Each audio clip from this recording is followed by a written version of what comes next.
Think of computers. What about them? Well, I mean, that's in the last few years, you know, 100 years in our existence. Okay, they've been dabbling with anything even close to a computer. Nothing before that. Yeah, computers are a good thing, and it baffles me as to how they came about. When you think a computer chip is just made out of sand. Now, for someone to come up with that, you go, there must have been some sort of alien involved here. What do you mean? Why do you think that? So I love it. So the frisbee, rubbish. Anything too clever? Well, it wasn't an invention, it was an alien. So there's nothing between frisbee and computer chip. What I'm saying is, it's not even an idea, is it? What do you mean? A computer chip, where's that come from? Oh, it's amazing. It's astounding, yeah. So you think it was an alien? What are you talking about? Great. Because I can't believe that someone would go, right, I want to make something that will hold information and be able to do... I know, let's use some sand, we've got loads of that. You'd go, what, you don't... Well, that's what genius is, though, But isn't Carl, it? there's no alien involved. No, but when I say alien, I don't mean an alien came down here and said, you know, oh, do you want to buy this? There could have been a spaceship crash, right? Right, yeah. And there's all them rumours, isn't there, in that hangar. They've got the spaceship, they take it apart, they go, yeah, wheels, we've got them, yeah, steering wheel, yeah. And then they go, hang on, what's this here? And they find the chips, and they break it down, and they find Carl, it's sand. but that as an explanation to human genius is nearly as ridiculous as the Adam and Eve explaining life on Earth.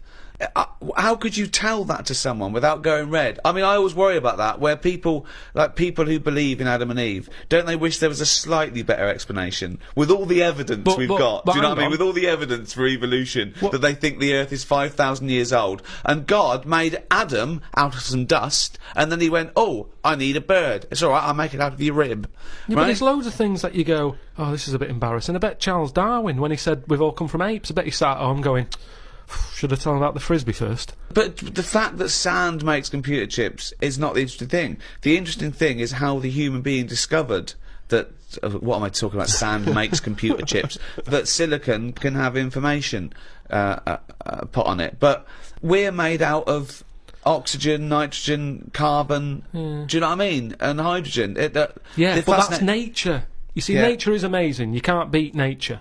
Right? No. It comes up with some amazing things. Yeah, but man is nature. Don't forget that we're an animal. We're a brilliant ape. Now, it's clear to any sensible, reasonable, educated person that we did evolve from apes, or rather, we had a common ancestry, and that we're closest to the chimpanzee. We're actually 98.6% genetically identical to a chimpanzee, Carl. We're closer to a chimp than a chimp is to a gorilla. Genetically speaking. I just find that hard to believe when you Well, look I'm telling you it's true, so what are you finding hard to believe? Well, your eyes... your own eyes are what sort of comes up with a lot of thoughts. No. One's eyes don't come up with thoughts. No, Two, but what I'm saying is... what you mean is through your own eyes, you look at things and make up your own decisions. So if there was no Darwin or anything, yeah. and I was sat somewhere, and someone said, right, we're going to bring a few animals in, one of them's related. Right. They're all related. Alright, but they're all related to you, but one's not so long ago, right? And they brought them in, and they lined them up, and there was a chimp stood there, and a gorilla, and what's another one? Orangutan. Right, yeah. Right, I go, the orangutan, send that out. I'll be first to go, so he's definitely not linked to me. See, I disagree, but there we go. That's just looking at you. Yeah. So the hair colouring, there's none of that in our family. Well, there's no hair. I like the fact that it loses out because it's ginger. So that's gone. Right, so I'm left with a gorilla and a chimp. Yeah. I would go for the gorilla. Well, it's a good guess, but you'd be wrong. So we are much closer to the chimpanzee, okay? 98.6% genetically identical. Think of that. We only differ on 1.4% of our genetic makeup. That must be the arse.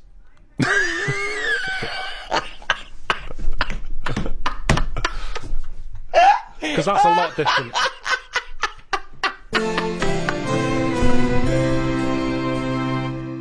animal rights is a hot topic. It's a big issue. What rights should they have? How do they compare to humans? You know, it's a well-known fact that we test on animals with the assumption that humans are more important. We test drugs on animals, and we're basically saying if they die, they die. We'll learn something from them. People do make distinctions between animals, right? They know that it's probably more acceptable to kill an ant than Punch a cow. yeah, exactly. You know, I think that comes again from how close are they to humans? Have they got a face? But that's are they furry? I told you, didn't I, about my dad's mate who had a monkey and he had to thump it. What? Well, there's two things there. One, why did he have a monkey? Two, what sort of discipline is thumping a monkey? What was the monkey doing? He was annoying his wife a lot and sort of, you know, pinching her arse and stuff like that. Right, No, right. that's Wait not a minute. true. We've It's not never heard true. this before. How have we had all these years No, of I'm sure monkey I news and told we've you never about heard it this ages before? ago. Your dad had a mate who had a monkey? Yeah, I'm sure I told you. Why did he have a monkey? Just for a laugh? Well, it was back in the day when people did. They all had like odd sort of pets, and When? that, didn't they? In like about 68. Oh, In 1968, 1968. when everyone had a monkey. But he had to thump it. Now the weird thing is, No, that's weird enough. Is this all the story? This is the entire story? No. You've got all the information you've got is he had a monkey and he had to thump it. yeah, my dad told me about it when he found out that I was into monkeys. He said, "Oh, Benny thumped one," and Benny thumped one. Oh, my son's into natural history, particularly simian variety. I've got an interesting fact for you, Carl. Sit down. What is it, Peter? Benny thumped one. Brilliant. But what was interesting is the way that people are thumping other people all the time. No one bats an eyelid. Thump a monkey. People go, "You thumped a monkey." Yes, they do. They do go. You thumped a monkey. So that's what's weird, isn't it? But this chimp doesn't want to be caged and kept in a fucking council house in No, Manchester. it was quite happy. And if It it wants to wasn't live like a happy. human, I mean, in the 70s, you know, there were all the teabag adverts and all that, and they were loving that. No, they and weren't people loving it. interfere. People go, "That's unfair." Now They- they're in like a cage in a zoo. You go, "It was better when I was pushing a piano up a stairs." They weren't really. They weren't actual delivery men. They weren't really sitting down and having a cup of tea. It wasn't a documentary. A week in the life of the monkey delivery men. I love that. Chimps in a zoo now going. Okay, now at least we were free. Remember when we used to drive a van? And for a we're living? on 58 quid a week. Yeah. They're not meant to be kept in a house in Manchester. It's cruel to keep a person in a house in Manchester, so it's fucking cruel to keep a monkey.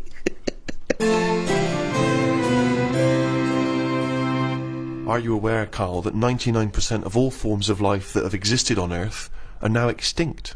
So there's only 1% of everything that's ever been still alive. Yeah. But that's just as well, isn't it? Why? Well, I think it's pretty crowded now. So it's just as well. You see, this is what I'm saying now. Years ago, they accepted that. Cavemen wouldn't have been going, "Oh, we're losing stuff's dying."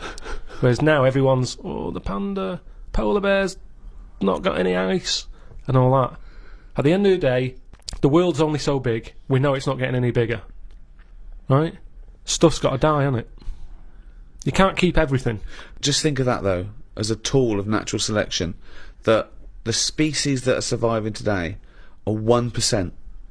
Just how amazing that is to survive and evolve. How perfect everything is on Earth. It's amazing. No, but it'll drop off again, won't it? As we find in new stuff, other stuff will be dying. Well, In things that that happen. 1%, when that was written, when that statement was made, was the dodo gone or was it still here? It was. I'm pretty it certain was the gone. dodo was gone. It was gone already. It doesn't matter, though, does it? A percentage is a percentage. Yeah, the dodo went. The last dodo died. They said Yeah. that was the last dodo. No Yeah. more dodos. But we found A This- Dido. Still making great Great tunes. albums, great albums. But, Although yeah, we lost the Dodo, but we've got Dido. a recent album's not sold very well, actually. I've heard it's doo-doo. dying out. Dying it's- out. Everything has a lifespan. Dido's dying out. But and I think that's life. So it's not amazing, really. That's that not on this- either anymore. No, that's not over. That's life's gone. That's gone. That was good. What else? Esther Ranson forced to just hang out in the jungle now. Yeah. It's a shame. When I went to Natural History Museum, there was a thing called a cider or something. Right, died out ages ago. No one knows about them, which is weird because everyone knows about the dodo. Well, Yeah. that's because it died out in, I think, was it 18th century or something, wasn't it? Well, within what might term recent history. Yeah. Yeah. Well, this thing's sort of. I don't think it was far behind it. It's just timing, isn't it? Got more press, the dodo. The Cytherea, or whatever it's called. It was a big thing. It was a cross. You've seen it, and you still don't know what it's called. Well, it's spelled awkwardly. But it's but they said it was a cross between a moose and a giraffe. Now we don't need that, do we? At no point have we said, do you know what we need here to get us through this? Well, that's funny because when they first named the giraffe, they called it the camelopard because they thought it was a cross between a camel and a leopard.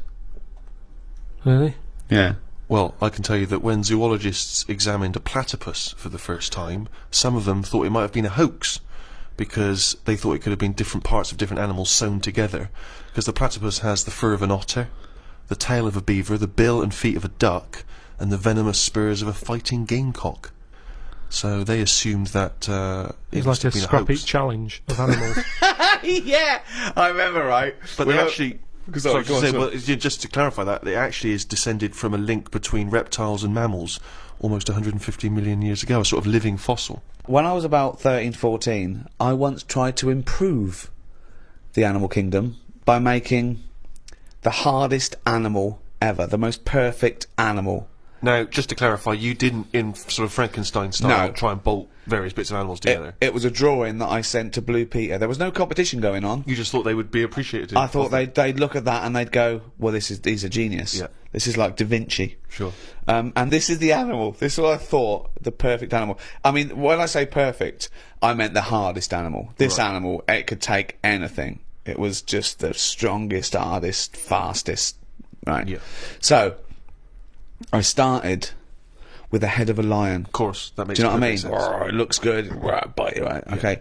I popped that on the body of a rhinoceros. Okay, so it's got the toughness, the armour, if you like. It's full strength. Head of a lion. Think of that. So you've got this picture. Head of a lion, body of a rhino. Perfect. Okay? Hold on, though. Pop some arms on it. The front arms were the arms of a gorilla. The arms of a gorilla. So okay. it could punch, grip, it could make stuff. The lion, I mean, that's where the lion falls down, because it can't make stuff. Sure. It can't climb, you know. So, okay then, wait a minute. You think that's got enough weaponry? Sounds like it. No. Pop on the tail of a giant scorpion. A giant scorpion? Yeah, yeah. So a scorpion that's the size of the rhinoceros. Exactly, so the tail was as long as that rhino. So now this is a scary animal. Yeah. And this is where the animal fell down. I thought, right, legs. Well, the fastest animal is the cheetah. Cheetah. Popped on 4 cheetah legs. 4 cheetah legs. It would have collapsed. Crushed under It the would have weight of the collapsed rhinoceros. immediately. So, Yeah. yeah. And you drew this, did you? Drew it, yeah. Did you show it to anyone Yeah, else? my mates went, that's brilliant. Right. They said, that's brilliant.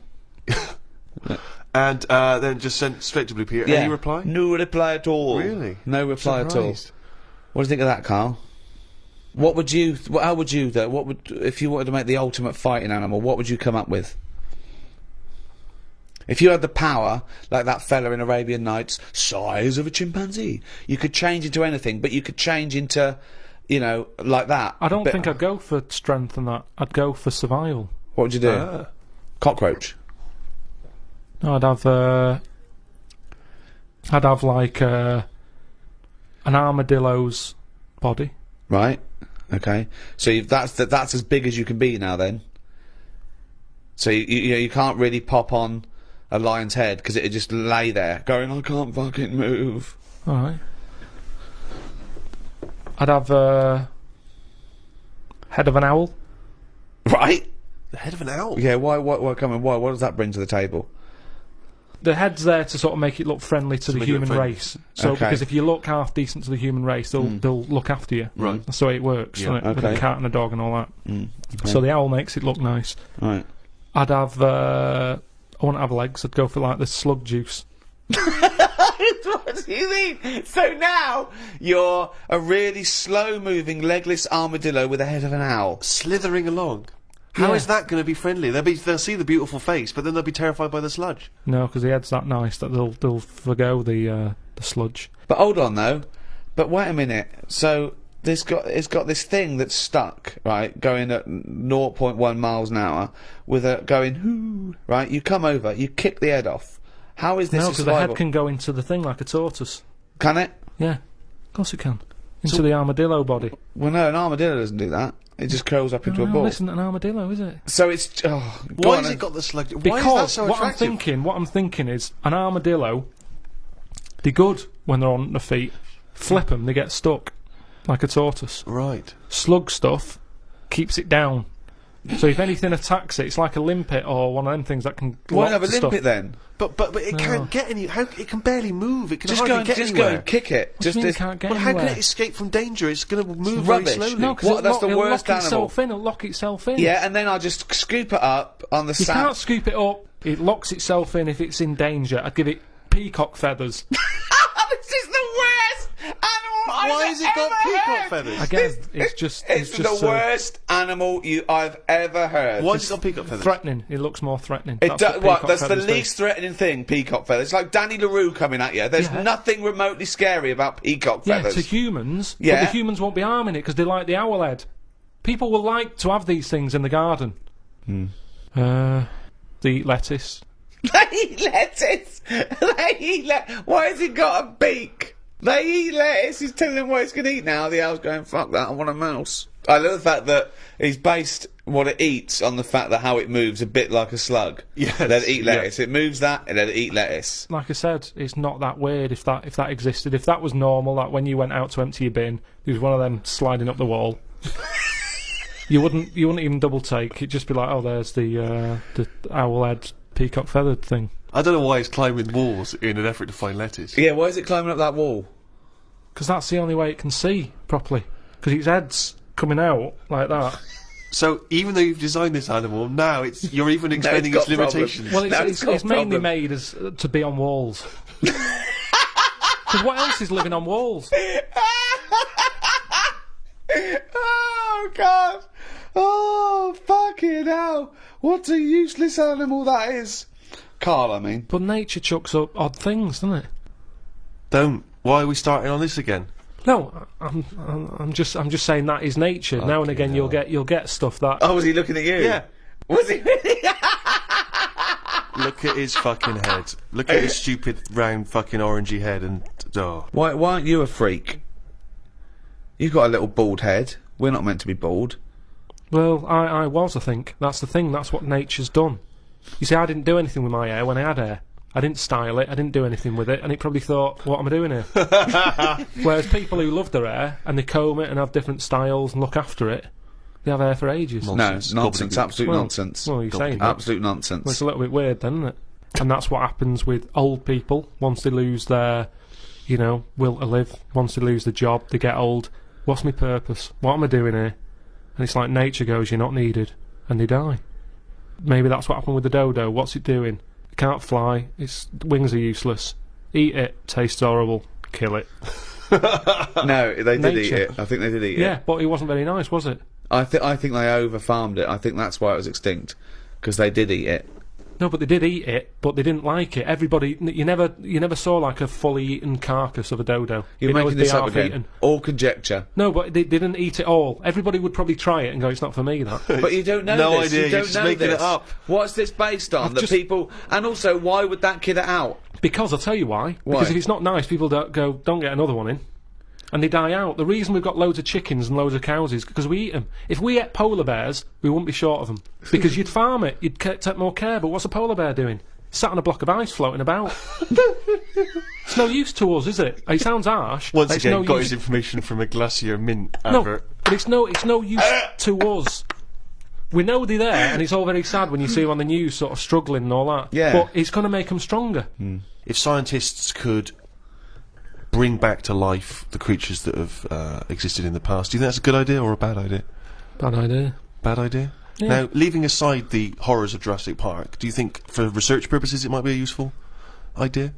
I don't think it is. For me, it's like a Friends reunited. It's like people who you knew ages ago getting back in touch, and you go, "I don't want to get in touch with you." That was then, and it's the same with a mammoth. That was then. You had your day. It didn't work out. Now to bring it back, it's unfair. You're messing with nature anyway. I think I've said to you before about I don't know what they do with them. They're massive things. I think it's like they're just not thinking about it. It's like rushing into buying furniture that's massive, and then you get it back and you can't get it through the door. No, And it'll be like that with a mammoth. Where are you putting them? Oh, I didn't think of that. But what about if you could say you could feed the third world with mammoth meat? But what's wrong with we've got loads of cows and stuff. Why do they need a mammoth? No one even knows what it tastes like. Imagine that. You bring it back and you've got another dodo on your hands. No, People go, but- this is this is horrible. Well, they used to eat them because they, again, what humans found out is they could take down a mammoth, but they got greedy and they found out they could chase them, and so they'd go over an edge of a cliff.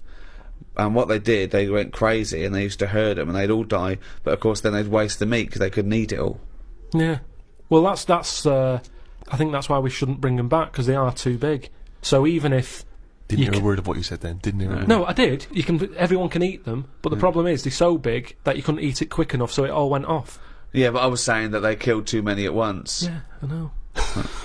He doesn't know what you're talking about. I heard that. But what I'm saying is, why not bring back an animal that's smaller, manageable for everyone? Yeah. That's why the chicken is perfect. Out of all the animals, perfect. Good size, feeds a family of 4.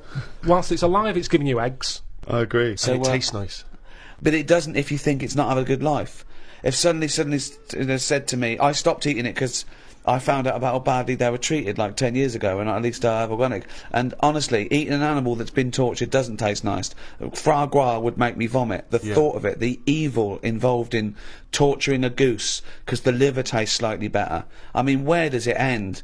I think if they're looked after, they don't want to die. The ones in a nice warm little, hut, being fed lovely food, you're going, right, we're going to cut your head off, and they're probably like, oh, God, I'm going to miss this. I'm loving this life. Whereas the one sat in its own shit's going, have me first, I'm sick of it. There's different ways of looking at it. Good point. So what you're saying is, give animals a bad life, torture them, and they'll be happy when you eat them. Brilliant. But we've ordered we've ordered a turkey. Right. It's way too big. So I don't know what we're going to do with it. And it's worrying me now, actually. It'll be nice on Christmas Day, but it's my job to look after the kitchen and everything, tidy up. And I don't know what I'm going to do with it all. The fact that he's been given a job to make him worthwhile. Really, it's like a little home. No, but a chicken. Your chicken. Arthur, you're washing up today, aren't you? Yeah, Arthur's job. And that's the problem with a mammoth. I think the idea of it's probably quite pleasant. You go, oh, that's something new to try out. But afterwards, when you've got to tidy it up and stick it in cling film, you'll be going, how much of this have we got? So I wouldn't bring back the mammoth. Brilliant. Charles Darwin, of course, once said, I cannot persuade myself that a beneficent and omnipotent God would have created parasitic wasps with the express intention of their feeding within the living bodies of caterpillars. His point being that, creatures and their reproductive cycles are so complicated, so intricate, so bizarre, that alone is proof of the non-existence of God. Where do you stand on that?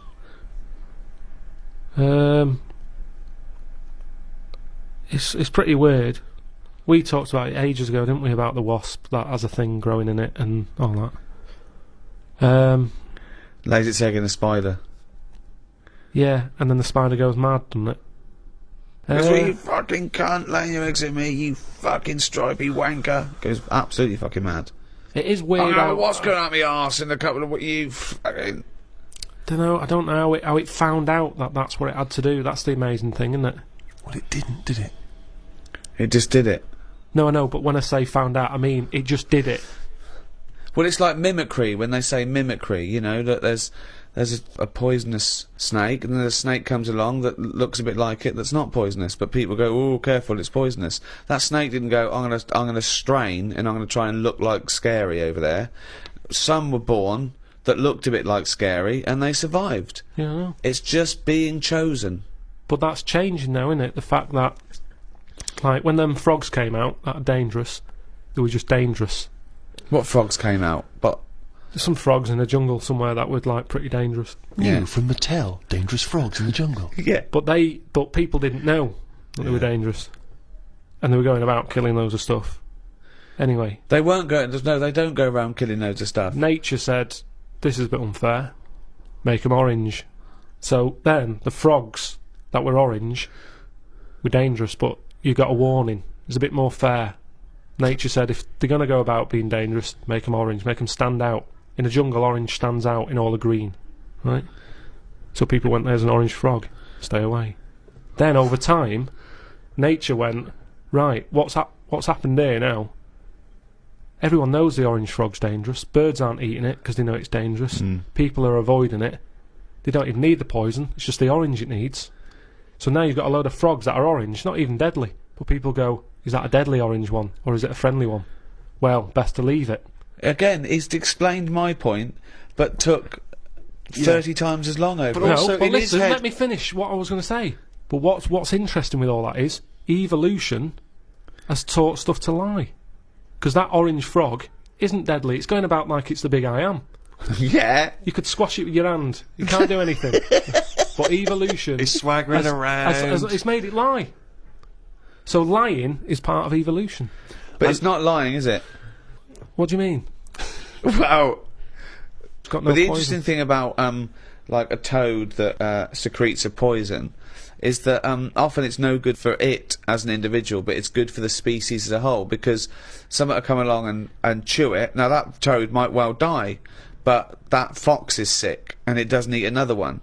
So it's sort of saving the species. Yeah, but at the same time, the dodo tasted rubbish. Everybody said, You know, don't eat one of them again. that. We Back to don't the know that. dodo. We No, don't know that. No, There's no I evidence. have read it. I've read that they don't taste very nice. But it didn't Why stop doesn't it dying taste out. very nice? It's Why just in the same way that chicken's nicer than duck. You can't all have nice tasting flesh.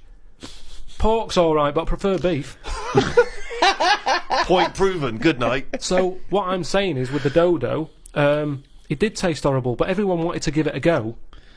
Meanwhile, it's different people trying it, so it died out in the end anyway. So your theory of a frog being poisonous and a fox going, yeah, that's horrible, I won't eat another one of them. Then you get another fox trying one, and another fox. They don't all have a word with each other, do they? They go, I had a rotten frog the other night.